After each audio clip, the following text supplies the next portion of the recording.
अल्हम्दुलिल्लाहि वहदा वस्सलातु वस्सलामु अला मन ला नबिय्य बअदा। नबी अलैहिस्सलातु वस्सलाम रमज़ान अल मुबारक के आखिरी अशरे में हर साल एतकाफ़ फरमाया करते थे।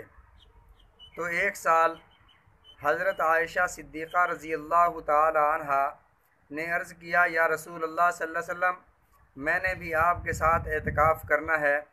तो नबी अलैहिस्सलातु वस्सलाम ने इजाज़त मरहमत फरमा दी और हज़रत आयशा सिद्दीक़ा रज़ी अल्लाह ताला अन्हा का जो ख़ैमा था, आपके हुजरे का जो दरवाज़ा मस्जिद की तरफ खुलता था, उसके साथ लगाया गया ताकि ज़रूरियात के लिए मस्जिद के बजाय घर जाया जाए।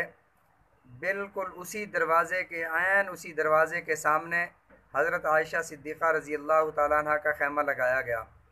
फिर हज़रत ज़ैनब रज़ी अल्लाह ताला अन्हा और उम्मुल मोमिनीन हज़रत हफ्सा रज़ी अल्लाह ताला अन्हा ने जब देखा कि हज़रत आयशा सिद्दीक़ा रज़ी अल्लाह ताला अन्हा का ख़ैमा लगा हुआ है, आपका एतकाफ़ का इरादा है, तो उन्होंने भी अपने ख़ैमे मस्जिद के अंदर लगवा लिए ताकि वो भी नबी अलैहिस्सलातु वस्सलाम के साथ एतकाफ़ करके एतकाफ़ की ये सआदत हासिल कर सकें।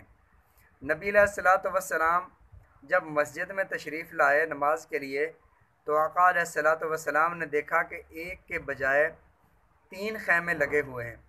पूछने पर पता चला कि हज़रत आयशा के अलावा हज़रत हफ्सा और हज़रत ज़ैनब के 2 ख़ैमे और भी हैं। तो नबी अलैहिस्सलातु वस्सलाम ने इरशाद फरमाया, सारे ख़ैमों को उठा दो। तो हज़रत आयशा रज़ी अल्लाह ताला अन्हा का ख़ैमा भी उठा दिया गया, हज़रत हफ्सा का भी, और उम्मुल मोमिनीन हज़रत ज़ैनब रज़ी अल्लाह ताला अन्हा का भी ख़ैमा उठा दिया गया। तो नबी अलैहिस्सलातु वस्सलाम ने इरशाद फरमाया कि इस साल मैं भी एतकाफ़ नहीं करता, ताकि हज़रत आयशा सिद्दीक़ा रज़ी अल्लाह ताला अन्हा की दिल आज़ारी ना हो।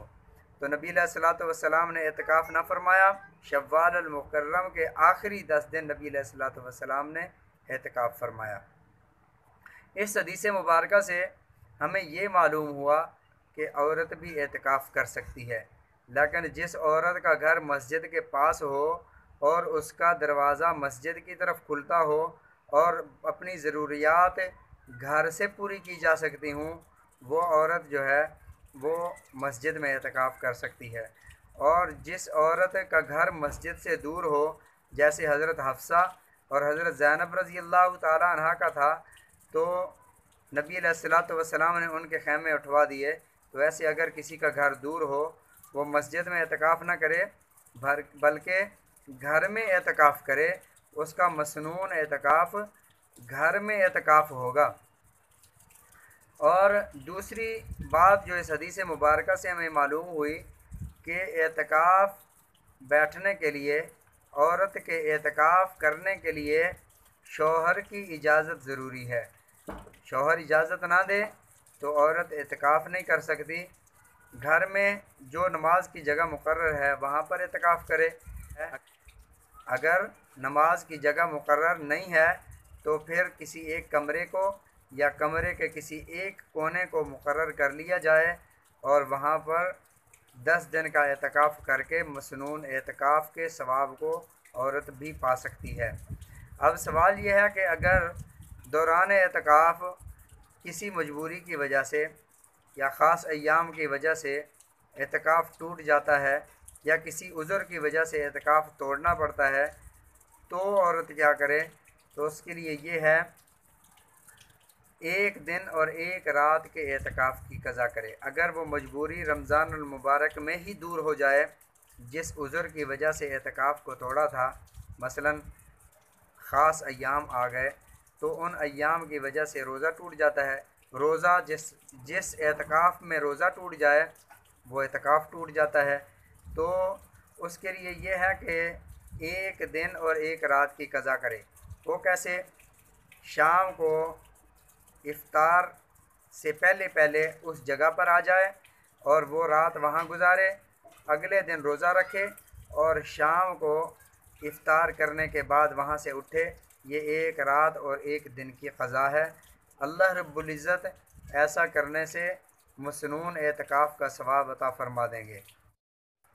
अगर औरत जहाँ उसने एतकाफ़ किया हुआ है वहाँ से बग़ैर किसी ज़रूरत के उठकर बाहर आती है तो उसका एतकाफ़ टूट जाएगा। और ऐसे अगर वो वहाँ से जाती है अपनी शरई ज़रूरत के लिए, वाशरूम के लिए जाती है, वज़ू करने के लिए जाती है, रास्ते में खड़े होकर किसी से एक लम्हे के लिए भी खड़े होकर बात कर लेती है तो उसका एतकाफ़ टूट जाएगा। अगर वज़ू किया, वज़ू करने के बाद वहाँ खड़े होकर तौलिए से वज़ू साफ़ शुरू कर दिया तो भी इसका एतकाफ़ टूट जाएगा। एक लम्हे के लिए भी अपनी उस जगह से बाहर बग़ैर किसी ज़रूरत शदीदा के रहना उसके एतकाफ़ टूटने का सबब होगा।